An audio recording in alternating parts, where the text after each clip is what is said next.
Warahmatullahi wabarakatuh. Bismillahirrahmanirrahim. Alhamdulillah, pada kesempatan ini kita bertemu lagi dengan pembelajaran pendidikan agama Islam dan budi pekerti kelas 12. Pada kali ini materinya adalah iman kepada qada dan qadar. Standar kompetensi yang ingin dicapai dalam pembelajaran iman kepada qada dan qadar adalah meningkatkan keimanan kepada qada dan qadar. Sedangkan kompetensi dasarnya adalah yang pertama menjelaskan tanda-tanda beriman kepada qada dan qadar. Yang kedua menampilkan hikmah beriman kepada qada dan qadar. Berikutnya adalah pengertian qada dan qadar. Qada adalah ketentuan Allah Subhanahu wa taala mengenai segala hal dan keadaan, kebaikan atau keburukan yang sesuai dengan apa yang akan diciptakan dan tidak akan berubah-ubah sampai terwujudnya. Sedangkan qadar adalah perwujudan kehendak Allah Subhanahu wa taala terhadap semua makhluknya dalam bentuk dan batasan-batasan tertentu, baik mengenai zatnya ataupun sifat-sifatnya. Iman kepada qada dan qadar dalam ungkapan sehari-hari lebih populer dengan sebutan iman kepada takdir. Manusia tidak akan dimintai pertanggungjawaban bagi takdir manusia yang tidak menentukan pilihannya. Manusia hanya akan dimintai pertanggungjawaban pada takdir yang manusia diberi kebebasan untuk memilihnya. Takdir itu ada dua macam. Yang pertama, takdir mubrom. Yang kedua, takdir mu'allaq. Takdir mubrom adalah ketetapan atau ketentuan Allah Subhanahu wa taala yang sudah paten. Artinya manusia tidak punya pilihan untuk menentukan. Contohnya kelahiran, kematian, jenis kelamin, warna kulit, dan yang lainnya.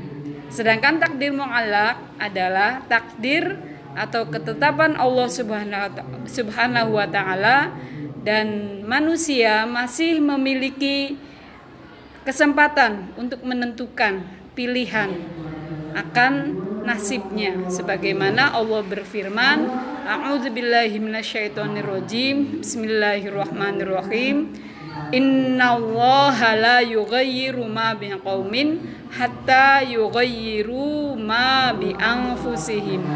Artinya sesungguhnya Allah tidak merubah nasib suatu kaum sampai kaum itu mau merubah nasibnya sendiri.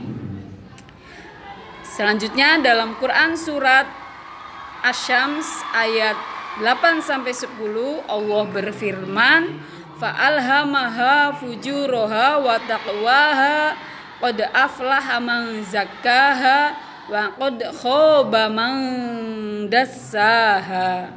Yang artinya, maka Allah mengilhamkan kepada jiwa itu jalan kefasikan dan ketakwaannya. Sesungguhnya beruntunglah orang yang mensucikan jiwa itu, dan sesungguhnya merugilah orang yang mengotorinya. Selanjutnya adalah tanda-tanda keimanan kepada qada dan qadar.